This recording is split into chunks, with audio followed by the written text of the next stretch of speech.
Manni marii daldalaa fi waldaalee seektaraa Oromiyaa yaa'ii idilee isaa 12ffaa Adaamaatti taa'eera. Hooggantoonni fi miseensonni mana marichaa akkasumas qooda fudhattoonni adda addaa yaa'icha irratti argamaniiru. Haasaa baga nagaan dhuftanii kan taasisan pireezidaantiin mana marichaa obbo Saabsib Abbaafiraa turtii waggaa tokko hooggansa mana marichaatiin bu'aa bayiiwwan hedduu keessa darbuun bu'aalee jajjaboo galmeessuu dandeenyeerra jedhan. Akkuma beekamu waggaa tokko dura yeroo manni marii kun anaa fi miiltawwan koo filatu amaanaa guddaan nutti kennamu hubannee guyyaa aangoo wal harkaa fuunerraa kaasnee amaanaa kana akka waadaa keenyaatiin iddoo yaadneen gahuuf halkaniif guyyaa otuu hin jedhin hojjetaa turreerra.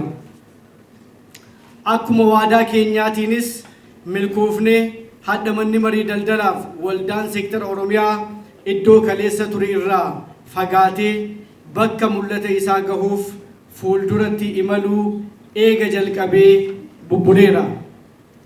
Manni marii keenyaa yeroo ammaa akka naannootti otuu hin ta'in akka biyyaatti illee fakkeenya ta'uun hojiilee ija jabeessaa hojjetaa akka jiru quba qabdu jedheen amana. Gabaasni hojii bara 2015 2016 fi bu'aan odiitii akkasumas karoorri bara 2017 mana marichaa dhiyaatuun irratti mari'atameera. Kana malees dambiin bulmaata miseensota boordii mana maree daldalaa fi waldaalee seektaraas dhiyaachuun raggaasifameera. Qunnamtiin manni marichaa imbaasiiwwan biyyoota adda addaa waliin qabu guddachuun dhimma adda addaa irratti kallattiin affeerraa gochaa jiru. Imbaasiiwwan jechuun fakkeenyaaf inni kun imbaasii Iraan pirezidaantii keenya waamanii dhimma imbaasiin Iraan sagantaa Iraan Expo 24 irratti daldaltoonni naannoo keenya akka hirmaatan mana marii keenya akka hirmaatu mana marii keenyaa waajjiratti affeeranii waliin mari'ataniiru. Naannoo waggaa dheeraa lakkoofsee labsiin kun akka mootummaatti garuu otoo labsiin sun fooyya'ee wanta baay'eetu mana marii daldalaa kanaaf fooyya'aa jedhamee namatti argisiisa. Yeroo ammaa garuu namni hubannoo qabuu fi cimina irraa qabu wal simsiisee hojjetaa jira. Wanna ta'eef qaawwa mul'atan sun labsii kanaan akka mootummaatti maaliif akka tasaatee asitti kan argamanis aangooleen mootummaa naannoo fi federaalaas olaanoo bakka itti argamu waan ta'eef sababii kanaan ergaa koo dabarfachuu waan ta'eef waldaalee seektarii manni marii Oromiyaadha yoo akkanatti cimu gahee mootummaa biiroon daldala Oromiyaa dakaa amma olitti gumaachisan akka xinnaatti kan laalamu miti. Isinis baga gammaddanii meejara kana haamlee utoo naa kennitanii. Kanarratti nama hojjeteef galata galchuun aadaa keenya.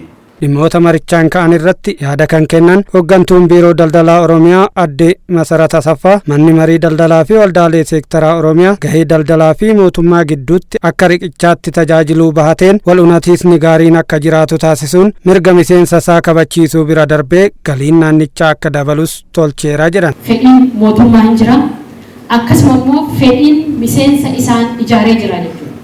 Kana jidduutti madaalli isaanii eeguudhaan gaaffilee miseensa isaanii mirga isaanii kabachiisuun akkasuma immoo dantaa uummata keenyaa fi fayyadamummaa uummata keenyaa irratti waan uummata Oromoo furu keessattis gahee isaanii bahuu jechuudha. Egaa gama kanaan manni maree daldala Oromiyaa hojii hin tuffatamne shoora gurguddaa ba'aa tureera. Galiin keenya yoo laallu bara baraan daballi inni argamsiise seektara kanaani jechuudha. Yookaan daldalaa kana kan galii kana kaffaleetu Oromiyaan keessattuu akka federaal gahee diggummaadhaan yookaan bakka bu'iinsaan gaaraa kennamu sana kara 65tti parsantii 32tti gadi buusneerra yeroo jennu hawaasa kanaa jechuudha galii kana kan dabale jechuudha. Danqaawwan adeemsa hojii keessatti mul'atan furuufis qindoominaan hojjetamaa ibsan. Hirmaannaa miseensaa caalatti ol guddisuu fi daldala seeraan alaa irratti qabsoo taasifamu utubuuf gara fuulduraatti xiyyeeffannoon hojjetamuu akka qabu eeraniiru. Dhimmi biraa daldala seeraan alaa fi kontiroobaandii irratti cimnee hojjechuutu nurra jira. Ammas sirni daldalaa biyya keenya hin ammayyuu dijitaaliin taane kontiroobaandiidhaaf saaxilamaadha. Daldala seeraan alaatiif saaxilamaadha. Uummanni keenya dararamaa jira. Meeshaan kalee gatii meeshaan hin gale har'a wanni tokko iddoo tokkotti addunyaa irratti waraanni ka'e maaloo ta'e yoo jedhamu guyyaa tokkotti gatiin dabalee argama. Kanarratti gahee isaanii bahuututti jiraatan kunis. Manneen marii daldalaa fi waldaalee seektaraa sadarkaan jiran akkasumas godinaalee fi magaalota sochii hojii gaarii agarsiisanii fi milkaa'ina hojii mana marichaaf tumsa olaanaa taasisaniif waraqaan ragaa fi waancaan kennameera.